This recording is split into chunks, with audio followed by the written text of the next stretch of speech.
Ashtar claims to be orbiting the Earth in a huge spaceship. He ranks himself Commander-in-Chief of the Free Federation of Planets. Sounds like something out of a Star Trek movie. Ashtar has recently written a book, channeled through a New York businessman, titled The New World Order, that focuses on astounding predictions regarding the future of humanity. Now let's look at some Old Testament Bible verses. Judges in particular will start.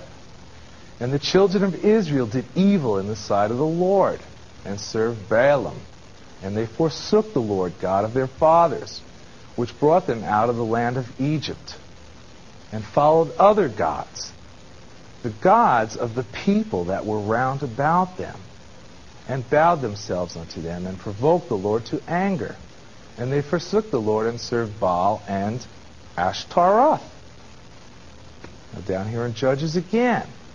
And the children of Israel did evil again in the sight of the Lord, and served Baalim and Ashtaroth, and the gods of Syria, the gods of Zidon, the gods of Moab, the gods of the children of Ammon, the gods of the Philistines, and forsook the Lord and served not him. Ashtaroth, and you can see here there were a lot of other gods here, and also in Samuel. Put away the strange gods and Ashtaroth from among you. And the children of Israel did put away Baalim and Ashtaroth and served the Lord only. Now, the similarity in the spelling of these two names, Ashtar and Ashtaroth, in my opinion, is not a coincidence. I believe we're dealing with the same entity. So now we have this Ashtar, or Ashtaroth, an Old Testament false deity who is linked to today's UFO phenomenon. Now the Ashtar command boasts many great fleets of spaceships occupied by thousands of well-organized ranks of extraterrestrials.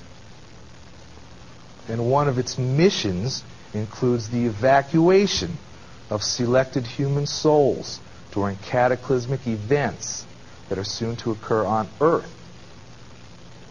Sounds like a rapture scenario. Now, the Ashtar command has associates. 4 in particular. And 2 of the associates, or some of the extraterrestrials that are supposedly ranked higher, are Soltec and Munka. And these pictures are circulating the internet or New Age bookstores. 2 other associates involved with the Ashtar command, or Ashtaroth, are Corton and Athena. Now that's an interesting name. Athena has been recognized as the ancient Greek goddess, the gods of the Old Testament. Now, Athena claims to be a commander of the starship of Sananda. Okay, well, who is Sananda? Sananda claims to be one of the highest ranked extraterrestrials and is often referred to as the beloved commander-in-chief of the Ashtar command. However, Sananda's main claim to fame is that he claims to be the historical Jesus Christ. He's also recognized as the Master Jesus. And we're going to see how these masters fit into this UFO scenario.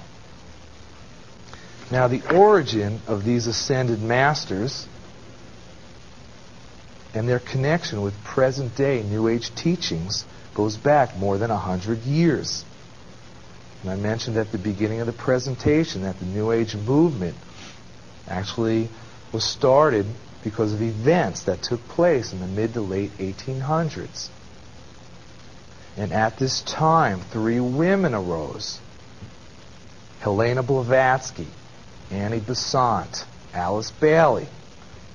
They played the part of an occult female trinity, and they claimed to be in contact both physically and telepathically with these ascended masters of the Great White Brotherhood, who claimed residence on the planet Venus, like Adamski's extraterrestrial friend Orthon also claimed residence on Venus. There were higher masters, and they were called the Lords of the Flame.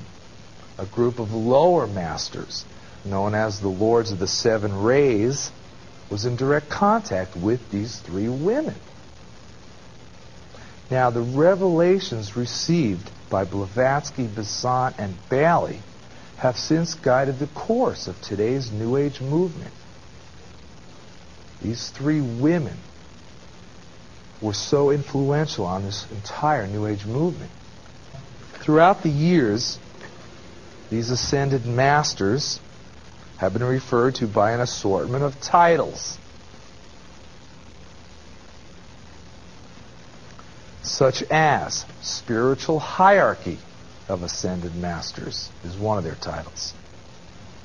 Illumined ones, which strikingly is similar to the Illuminati. Great White Brotherhood, they're often called. Great White Lodge. Tibetan masters. That's interesting. Tibetan. Well, actually, their earthly residence is supposedly in the Himalayas, near Tibet. Spiritual wickedness in high places. They're also often called the Masters of Wisdom. Remember that term. The Masters of Wisdom. Now, interestingly, some occultists affirm that these ascended masters are, in fact, spiritual, godlike human beings who possess great magical skills and powers. They supposedly have the ability to control these forces in the spiritual realm.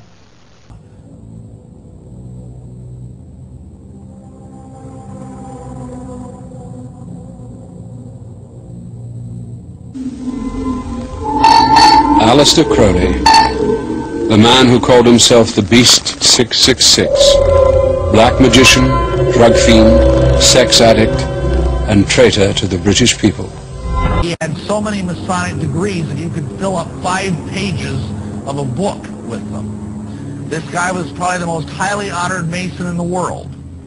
He styled himself the wickedest man in the world.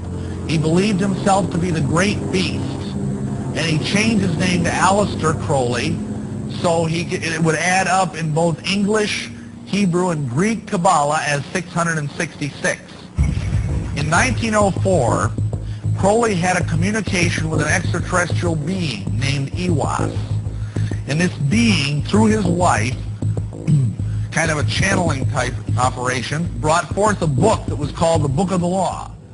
The next thing that happened was that Crowley had a contact with another extraterrestrial that identified itself as Lam. That was the little guy's name. He was short, and he let Crowley draw a picture of him. And oddly enough, this is very much what the picture looked like. It's interesting that, 40 years before we knew such aliens existed, that Aleister Crowley was having conversations with them and drawing pictures of them.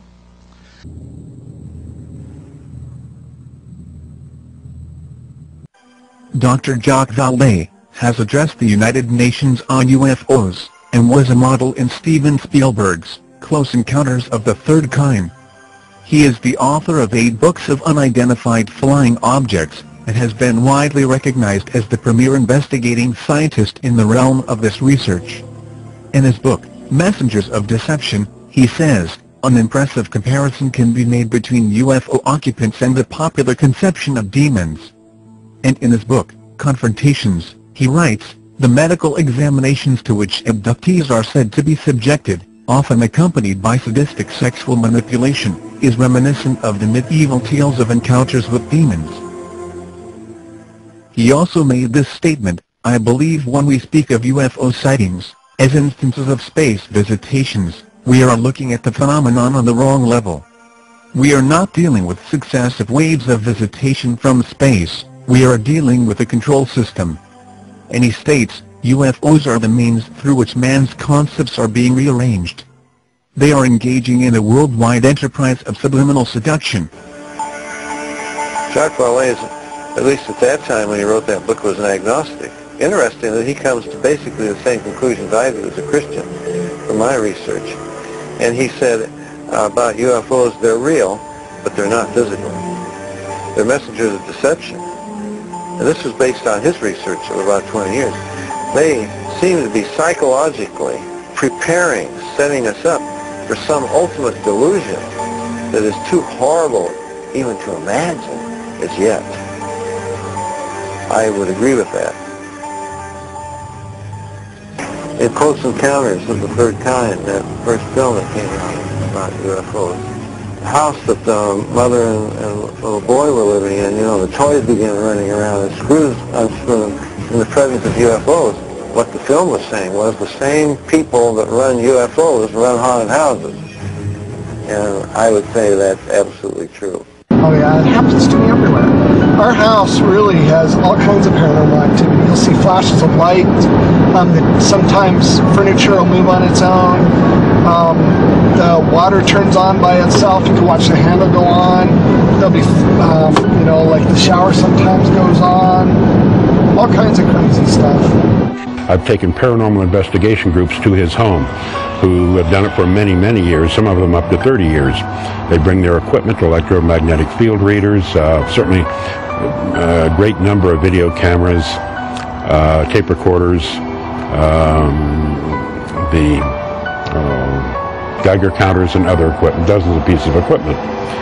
And in every instance, the things we're able to capture, document, is phenomenal. We can have conversations with whatever they are, we're not sure. You can ask a question of them, you can't hear it, but you can play it back on your tape recorder and you can hear their voice. They will levitate or throw things around the room while you're there.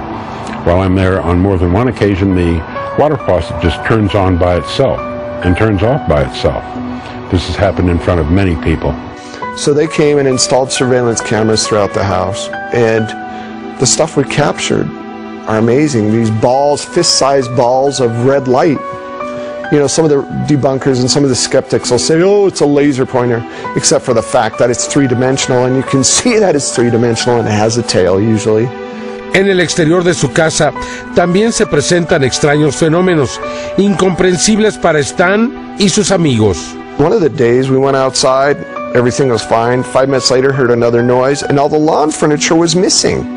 We couldn't find it anywhere. And we looked and looked, and finally somebody looked on the roof, and we had all our lawn chairs on the roof. Chairs on roofs, that would, the chairs that you'd walk outside, the chairs would all be out in the garden, or, outside on the lawn. And the next thing you know, they're up on the roof. También extrañas sombras al exterior y al interior de su casa, en las escaleras, en el sillón y frente a su gato. Incluso esta imagen del control remoto de Stan Romanek, que parece estar flotando en el aire, salvo por esta sombra que parece sostenerlo. Like a week later, all lined up nice and neat on the kitchen countertop.